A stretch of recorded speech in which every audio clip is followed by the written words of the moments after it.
You're watching the KOAM Morning News on Fox 14. Today we hear from local health officials as COVID hospitalizations surge in northeast Oklahoma. Sun is going to be shining all day long. We avoid the heat bubble up to the north, but how long can we avoid it? We'll find out from the Skywatch Weather Center. Also, 102-year-old World War II veteran's journey to visit all 50 states brings him to Kansas. All that and more coming up. The 4 states' most watched news starts now. Thanks for joining us for the KOAM Morning News on Fox 14. I'm Tanya Bach. COVID-19 cases and hospitalizations are on the rise in northeastern Oklahoma. Both Integris hospitals in Miami and in Grove report they're seeing more inpatients currently than they did at the height of the pandemic. In a statement on their website, they cite low vaccination rates in Ottawa and Delaware counties. The Oklahoma State Department of Health says they're seeing this lead to a large increase in cases in the last few weeks. We are seeing a large uptick in the number of cases in comparison to what we saw earlier this year in the springtime. And so we are seeing a resurgence of COVID cases. In fact, between Ottawa and Delaware counties over the last 2 weeks, there's been over 500 new cases. Hospitalizations. Integris and Grove is currently seeing 12 COVID-19 related patients, and Integris in Miami is currently seeing 7, which the hospital says are high numbers for them. Authorities say a Joplin bank robbery may be linked to a bank robbery in Kansas. Joplin police say the Great Southern Bank was robbed Monday around 1 p.m.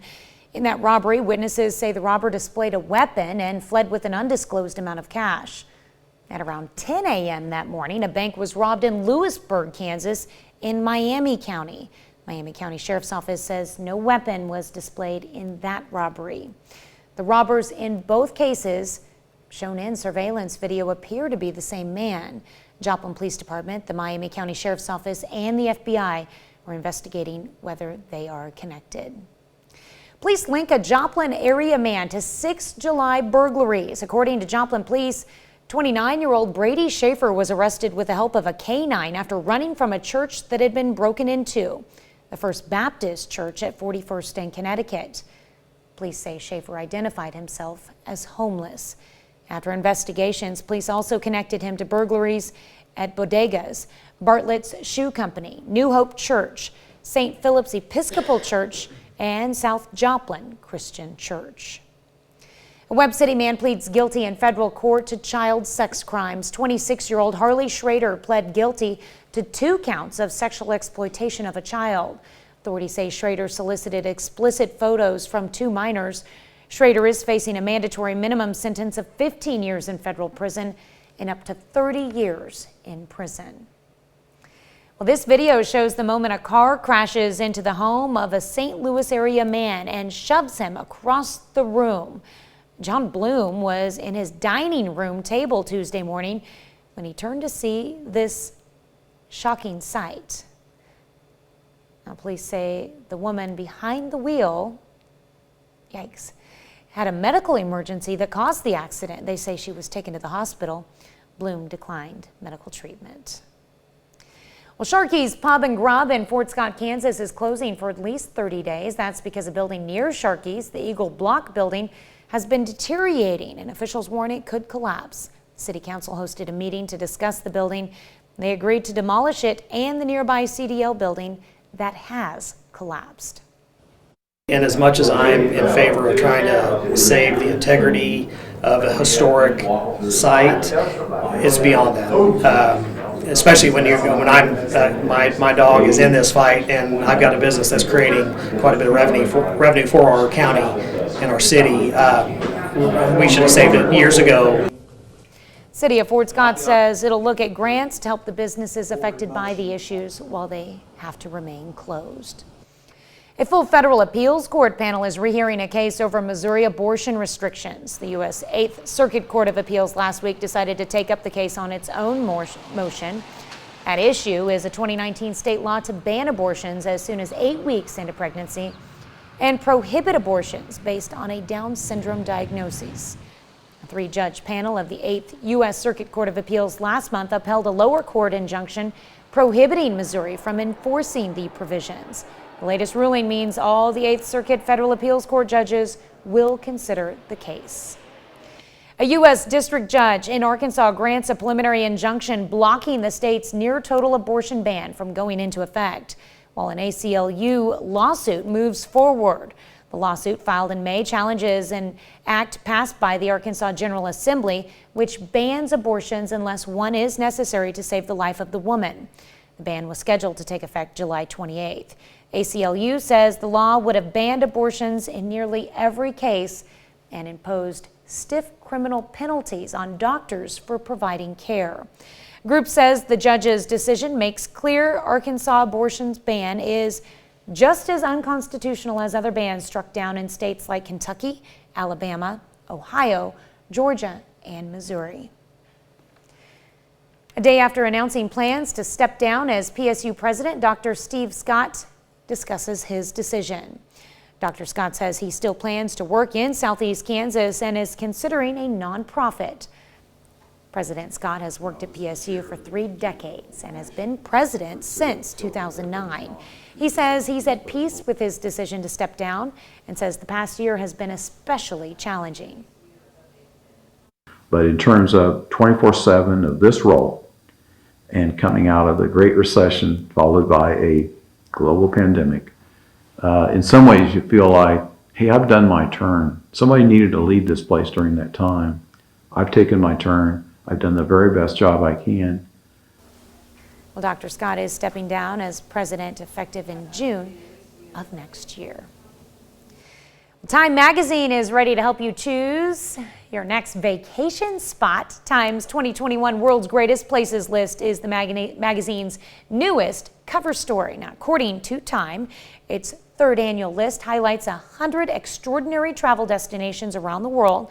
The list includes a Portuguese town that's home to the world's longest pedestrian suspension bridge, that's cool, and Antarctica, which expected to experience a rare total solar eclipse in December. Well, several American big cities also made the list, including New York City, Los Angeles, Indianapolis, and New Orleans. The list will be published in the new double issue of Time, set to go on sale this Friday. Indianapolis. Interesting.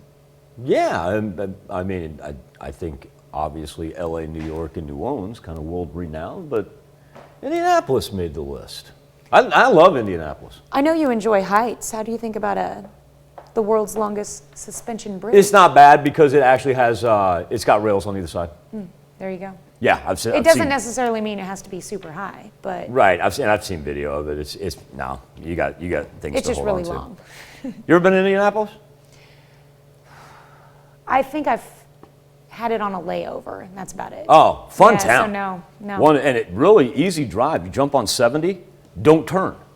Takes you right through downtown. Marvelous place. There you go. All right, here's a live look outside of 7th and Rangeline, where we are off to a gorgeous Wednesday start, sitting at 65 degrees right now. Whole bunch of mid to high 60s. Chanute still chiming in at 70, and now let's throw Anderson in there as well. Miami 69, Lamar and Carthage both at 65. Now, humidity not only for us, but also leaking out to the west a little bit. Highly unusual for this time of year for them to be that humid. Highly unusual for the northern plains to be that hot. I'm not going to call it warm. I'm going to call it hot up there. Now, for us, we're going to get out unscathed today. We'll just be mid to high 80s. Can't beat that. But that heat, it's eventually going to leave the north and head toward the central portion of the United States. So while we'll just run 80s for today and tomorrow, it's a 7-day forecast. It's got 90s coming on Friday, and then we're going to roll mid-90s all the way through the middle of next week. All right. Well, up next, the American Academy of Pediatrics takes a position on masks in schools for the upcoming school year. We'll hear from a local doctor on the decision. And the search begins for the remains of 3 people lynched in Kansas more than a century ago.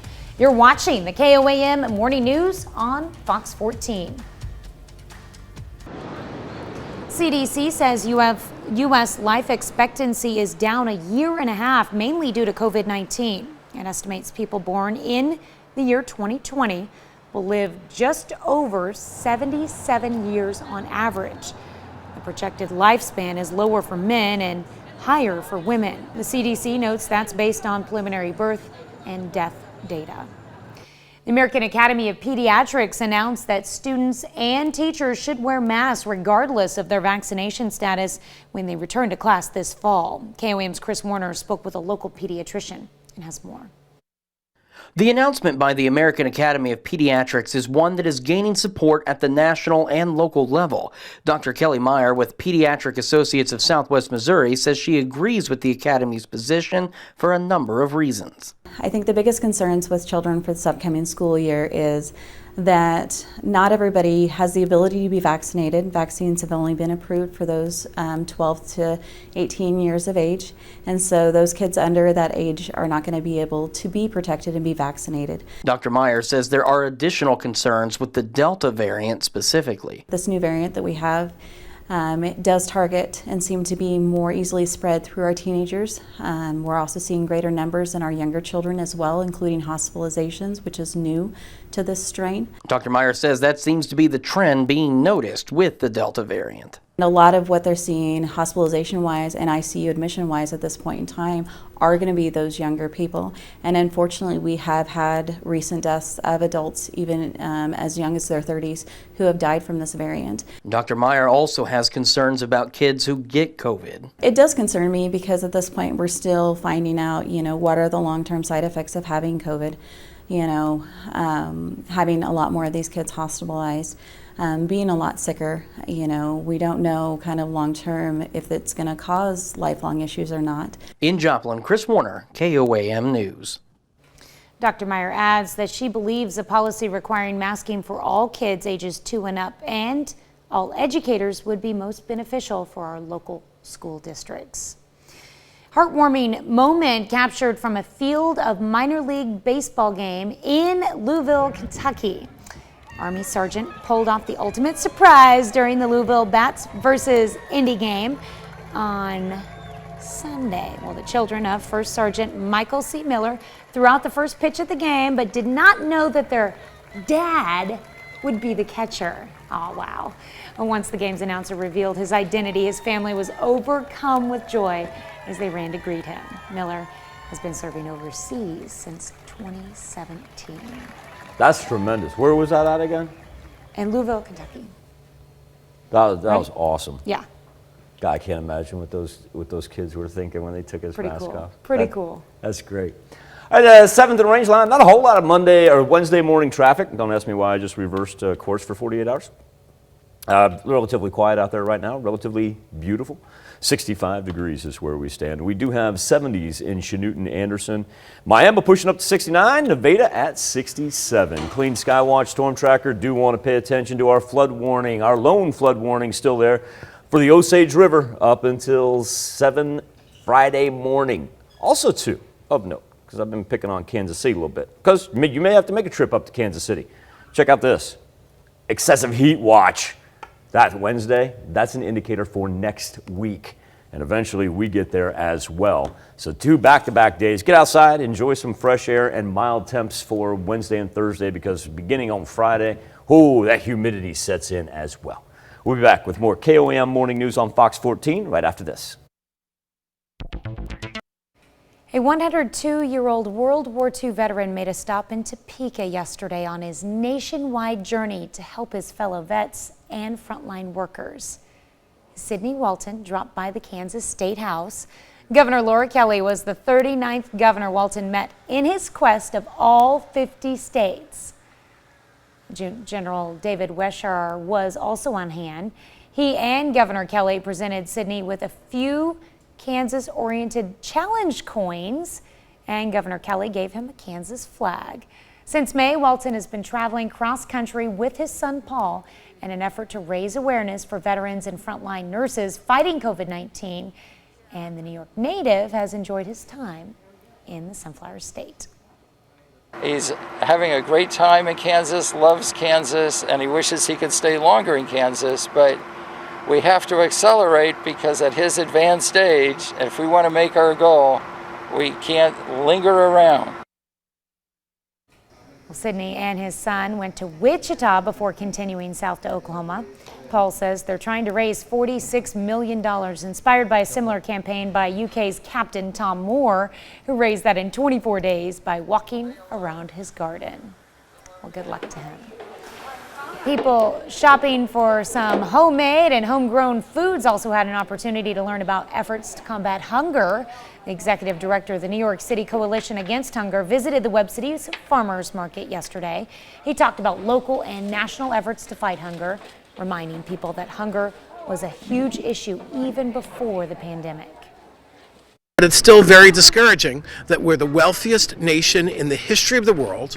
We have over 500 billionaires, and yet tens of millions of our neighbors can't afford enough food. We need to fix that, and my nationwide tour is reminding us of why that's so critical. Joel Berg is on a national tour that will end on the West Coast. Well, it's county fair time for several area counties, and each one has its own set of events lined up. In Cherokee County, Kansas, they hosted a 4-H youth dog show. 9 kids presented 11 dogs to the judges and were graded based on the dog's appearance and how they handled agility and obedience tests. Organizers say the event helps kids learn to care for animals. We start meeting in February and try to meet once a week until fair.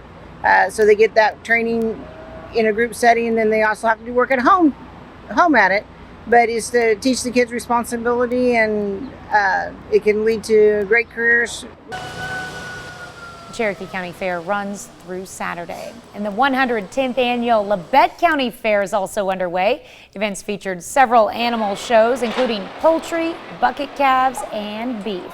Now later in the week, they'll have more animal shows, a cornhole tournament, and a demolition derby. Weather is cooperating. Great to be out here again this year without having to worry about anything going on, and it's just nice to be out. The weather's great. Couldn't ask for any better weather for a fair, so usually it's about 100 degrees. Labette County Fair also runs through this Saturday. We'll be right back.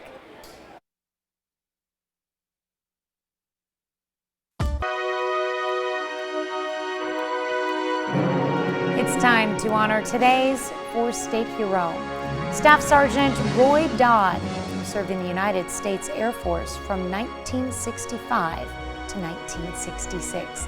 He was stationed in Vietnam as a member of the Air Police. His hometown, Asbury, Missouri. We are proud to salute Roy Dodd, our four-state hero. Surveyors, historians, and volunteers are looking for the graves of 3 people lynched in Lawrence, Kansas more than a century ago. The pandemic slowed their progress on the ground. Abby Dodge reports it also allowed them to make an invaluable discovery. I don't want anyone getting heat stroke. It's not glamorous, but it's important. They found this in some court records. Isaac Smith, George Robertson, Pete Vinegar. But having this is so valuable. The pandemic pushed back the search for 3 black men lynched in 1882 by a white mob in Lawrence. But according to the Lawrence Journal-World, it did give a city clerk the time to stumble upon a plot map showing where the lynching victims are buried. We were going to start this 2 years ago, and we didn't have this map at the time. Volunteers are pitching in to keep the research moving. I think it's a really big part of our history that we don't always talk about. I've always been a little bit curious about this Potter's Field. It's just been kind of a mystery that I've never looked into. Until now. And you'll stop it right there. Carrie Altenberg is a local historian who's been the driving force behind this search. Now that it's actually physically happening, it's almost undescribable how happy I am. We talked to the local chapter of the NAACP about the project last year. They say these lynchings weren't discussed for decades. Out of fear, most of the black community didn't say much about it. It was more of a hush-hush. In 2021, people are now organizing a way to memorialize these men and others buried in unmarked graves.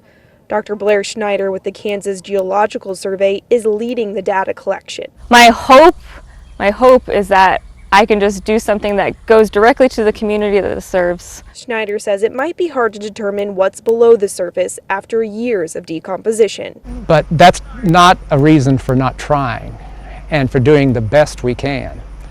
We can't do more than we can do, but we can do all we can do. And that's what we should do. That's what we owe the folks out here. Abolitionists were the original settlers in Lawrence. The city was at the center of the movement to make Kansas a free state. Well, another half hour of news and weather is just ahead. Coming up on the KOAM Morning News on Fox 14, a settlement in the works.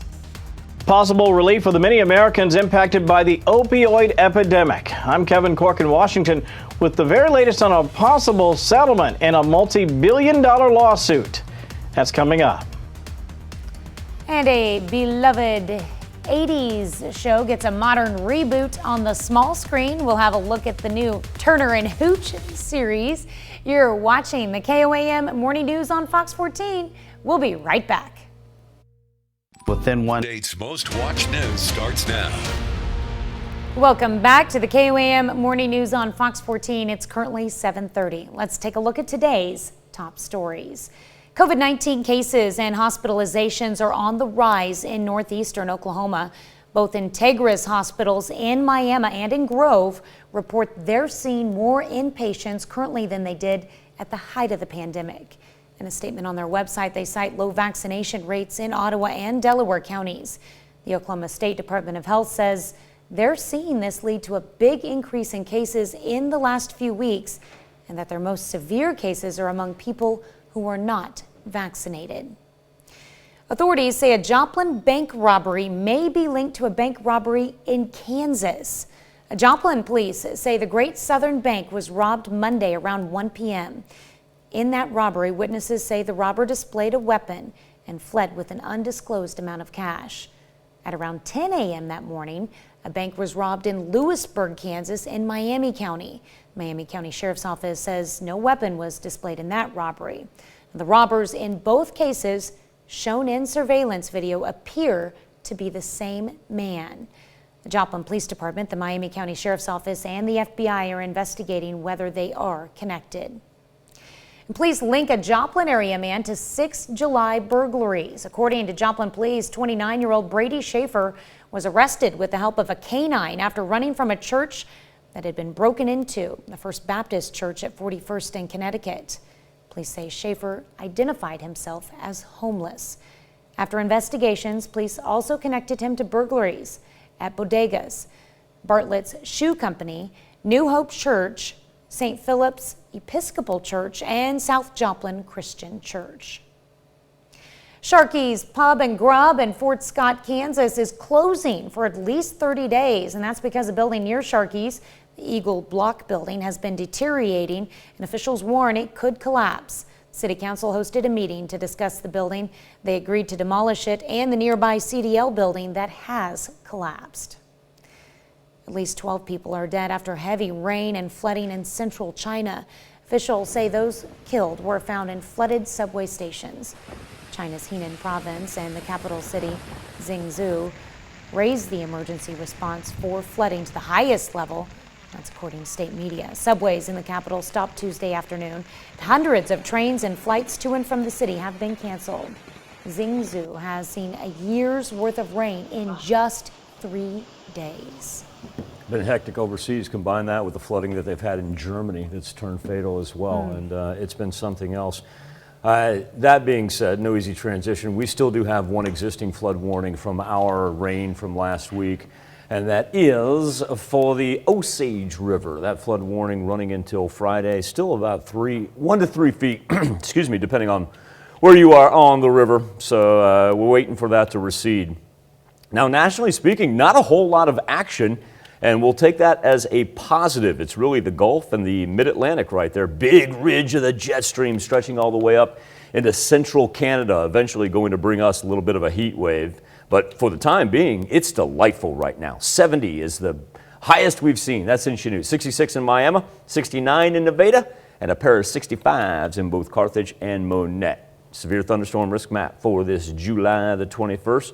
Carves out the Midwest, and we had no worries. As a matter of fact, not a whole lot of severe weather, even nationally speaking. Mid to high 80s for us today. Now, overnight, you'll notice these temperatures, they begin to warm up just day by day by day, an indicator that that big ridge of the jet stream is eventually going to drop all that heat from the upper plains right upon us. Got a little shot for rain there on Thursday, albeit light and quick, but then beginning on Friday, 90s kicking in, hot and humid over the weekend, all the way up into the mid-90s for next week. Take heed. If you need anything done outside, today and tomorrow are going to be the best times to get it done. We'll be back with more KOAM Morning News on Fox 14 right after this. Welcome back to the KOAM Morning News. Find ourselves looking for a little pet connection, but we're going to take a little bit of a different twist here this morning. We're lucky enough to be joined by Jasmine Kyle, Executive Director of the SEK Humane Society. Jasmine, first off, thank you so much for your time this morning. Also, too, I want to give you a platform and a floor here. Quarantine's become part of our regular vernacular here in the past year and a half. But yes, we're talking about quarantine because of something different that's going on at the Humane Society. And the reason that I want to give you the floor and the opportunity here is because people may have heard word of mouth, secondhand, about quarantine at the Humane Society. But I want you to actually explain what exactly is going on because our mind immediately goes, COVID-19. Yes, absolutely. No, we've already gotten COVID calls in the last week, but no. So as most of our community knows, the Southeast Kansas Humane Society does not discriminate when intaking animals. We do not turn away dogs of difficult breeds that people don't want. You know, if we have room and there's a sick animal that comes in, we intake. While some other kill shelters would look at that animal and see a liability. That is not the case with us. Every animal deserves treatment. So but unfortunately, due to this, we took some sick animals, and now we have a contagious outbreak of what is called kennel cough, which is upper respiratory. And so once again, I want to reiterate the reason that the SEK Humane Society is quarantining right now.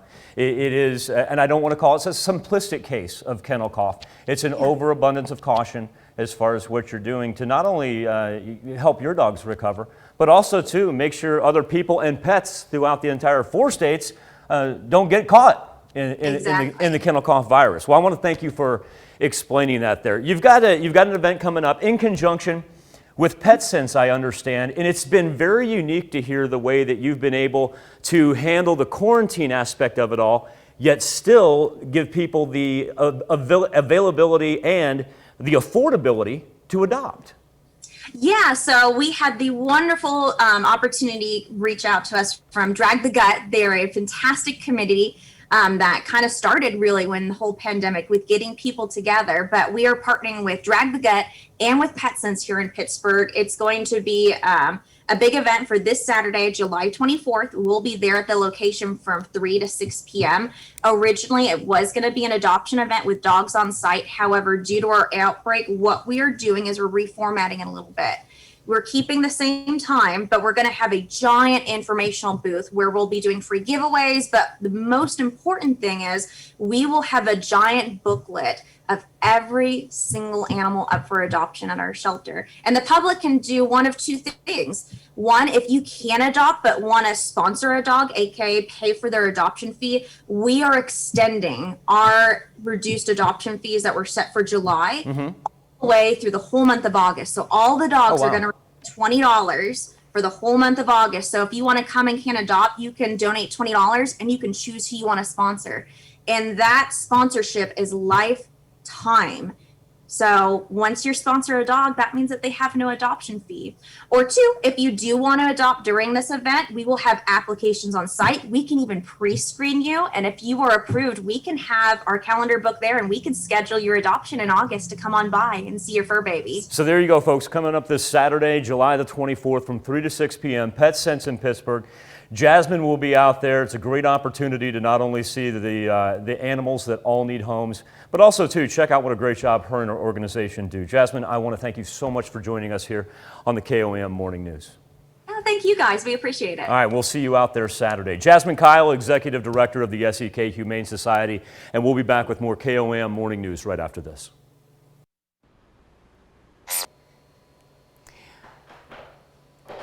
Well, on the heels of President Biden criticizing social media companies for not doing more to stop the spread of vaccine misinformation, hey, Michael, YouTube says starting this week it will start labeling health videos with information on how authoritative the source is. The company made the announcement Monday. Says beneath certain videos about health, it's going to add information panels, alerting viewers if the source is, quote, authoritative. YouTube says the aim is to help people more easily navigate and evaluate credible health information. Our question to you this morning on the KOAM News Now Facebook page and our morning Insta poll: should social media flag misleading posts about the COVID-19 and the vaccine? Right now, 57% of you say no, should not be flagged. Of course, you can make your voice heard each and every morning, and the poll's still open as we speak. Go to KOAMnewsnow.com/vote, or you can also find us on the KOAM News Now Facebook page. I understand that you have business news. That's right. I've been seeing a lot of things on social media about Social Security checks. And Social Security recipients could be getting bigger checks soon, and that's thanks to a living adjustment and higher prices. The Senior Citizens League, a nonpartisan group focused on seniors' issues, said that those who receive Social Security checks could soon see as much as a 6.1% cost of living jump in their check amounts. If correct, that would be the highest annual adjustment since 1983. Now, the hike is based on June inflation data showing consumer prices spiked 5.4%. Consumer Price Index for urban wage earners and clerical workers helps calculate the changes. Great news. The opioid epidemic could be costing some of the nation's leading drug manufacturers and distributors billions. Kevin Cork has more on the settlement aimed at trying to help states work to reverse the damage caused by the drugs. The national opioids cases are coming close to their resolution. Lawyers representing state and local governments are on the verge of reaching a $26 billion settlement with Johnson & Johnson and 3 drug distribution companies, AmerisourceBergen, Cardinal Health, and McKesson, over their alleged involvement in the opioid epidemic. The money in this settlement would be divided among the states based on their population, also the severity of drug crisis. Although the full extent of the settlement is still up in the air, experts say it would also prevent Johnson & Johnson from manufacturing opioids for 10 years and force the 3 distribution companies to develop a new system to monitor the nationwide shipment of their drugs. State and local governments have accused drug distribution companies, particularly, of sending drugs to where they're not needed, not flagging suspicious orders, sort of overfilling prescriptions. Officials remain hopeful the settlement will help states develop better treatment options to counteract the devastating impacts of the drugs. But opioid reform advocates say the $26 billion deal is actually underwhelming. We were expecting the numbers to be in the hundreds of billions, not 26. Meanwhile, data released by the Society of Actuaries finds that the opioid epidemic cost the U.S. economy some $631 billion between 2015 and 2018 alone. We'll be right back with more after this, but first, let's take a look at the market prices before the opening bell.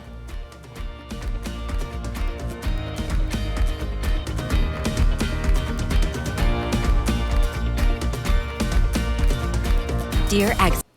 A TV series reboot of Turner and Hooch is now available to stream on Disney+. Lead star Josh Peck talks about taking over a role originally played by Tom Hanks and shares details about the character he plays. Ashley Dvorkin has the story. Hey, Scotty. This is Hooch. Josh Peck is filling big shoes as the lead of the Disney Plus reboot of Turner and Hooch. Entering into anything that one of our greatest actors of our generation has done is always intimidating. I'm such a fan of the original movie and watching Tom Hanks in that, and I was so excited to know that our series for Disney Plus was a continuation but not a remake. Because you have to be careful with people's memories and the things they hold dear from their childhood, and you do not want to do anything to mess with that. Peck plays Scott Turner Jr., the son of Tom Hanks' character from the 1989 original film. While Hanks was a small-town rookie cop, Scott Jr. is a rookie U.S. Marshal based in San Francisco. My character, he wants to, like many guys, be the antithesis of his dad. He wants to become a U.S. Marshal, which is this very fancy federal law enforcement job that, you're constantly chasing some of the worst people out there. He has this very clean apartment, and his best friend is a Roomba, and he's got this beautiful, very specific, small little life. But just like his dad before him, Scott Jr.'s life changes when he inherits a big, unruly dog as his partner. A French Mastiff comes in and completely sort of is the wrecking ball to his life. And in many ways, the dog that he never wanted becomes the dog he always needed. Because not only does he open up my character and make him realize that there's something bigger than himself, he's also pretty good at solving crimes. The 12-episode series is now available to stream on Disney+. That's pretty cool. I think I might have to check out that series. Everything's getting redone. Okay, well, they're not redoing it because that's supposed to be Turner's son. Right. Essentially, they're redoing it. Yeah. I tell you why. At least they're not redoing Tom Hanks's character. That's what I was going to say. I wouldn't want to have to fill that role. I still remember that. This is sad. Yeah. I can, not like I'm a Turner and Hooch addict. I can tell you Tom Hanks's character name from that movie. I remember Scott Turner. Oh, I was going to say Turner. Well, no, but his first name was Scott. Don't ask me why. There you go. That sticks out in my head. I didn't remember it. No, I had to laugh because I knew that we were going to do the Turner and Hooch. You're right, not a reboot, but a continuation of the story. Mm-hmm. Coming off of the promo that we had leading into this block, Fantasy Island. Oh. Like I said, we're just recycling. That's all we're doing. The one thing about the weather, it doesn't recycle. How about that? Every day's new. Segway. The queen of segways, by the way, folks, is back. She has returned from a well-deserved vacation. By the way, I want you to know how much you are loved in the 4 states. I'm glad you're here because that way people know that like Tanya's back in her seat. No, I didn't quit. Zach Dodge, Chris Warner did a great job in your stead, but it is so wonderful to have you back, and I know the entire 4 states appreciates that as well. Well, and I feel bad because like during my vacay, we'll call it that, I went on a Boy Scout high adventure camp with my oldest, and basically it was like Survivor Island. We went to Sea Base and we were on the out island adventure there. Why are we not doing this as a reality show? Yeah, it's basically Survivor Island for Scouts is what I want to call it. And I shouldn't have taken my cell phone. I took it, it overheated. No cell service after that for me, so I couldn't respond to anybody. So wondered where I was. What will happen, folks, is I'm back. I am now recruiting Alan Robinson from the Golf Channel. He will be leaving his post as executive producer, and Alan and I are now going to start a reality show around Tanya's Survivor Island. Mm-hmm. I feel like we took like pre-existing reality shows and just made them into one. There was enough content in that week to like do a whole series, definitely. Let's just say there was a cast iron cook-off. Whose crew won? Knew it. We might have been doing some crab races. I'm gonna blow the clock here. It's gonna be sunny and 87 today. All right, we'll be fine. Mr. Food made cast iron skillet dish yesterday. I was waiting to tell you that. Just to elicit that response. Right there, folks. That's what I've been holding on to. Up my sleeve the entire time. All right, we'll be back before my producer gets mad at me right after this. Welcome back to the KOAM Morning News on Fox 14. Here's what's happening today. The CDC says over 80% of new COVID-19 infections are caused by the Delta variant of the coronavirus. The highly contagious strain is blamed for a more than 120% spike in new U.S. cases in the past month. Another former advisor to President Trump is arrested. Tom Barak is accused of acting as an agent of the United Arab Emirates between 2016 and 2018. Prosecutors say the 74-year-old used his access to President Trump to illegally lobby on behalf of the UAE. And major wildfires are burning in at least a dozen, mostly western states. On Tuesday, the bootleg fire spread to over 600 square miles of woodland in southern Oregon. The fire is already the 4th largest in the state's history, and it's still growing. Let's check in with Mike with a final look at your forecast. Final look at the afternoon planet. Going to put us up into the mid to high 80s. A delightful Wednesday, and overnight incrementally warming up. Look at those daytime highs as we head toward the weekend. By the time we get to Saturday and Sunday, we're talking mid 90s, and that humidity is going to set in as well. If you've got outdoor plans, need to get some chores done, I'm going to say today and tomorrow are going to be your best bet, because it's going to get a little bit oppressive here by the time we get to the weekend all the way through next week. I want to thank you all for letting us put the good in your morning. We will be back with more news and weather when we see you at noon. Have a great morning and an even better day.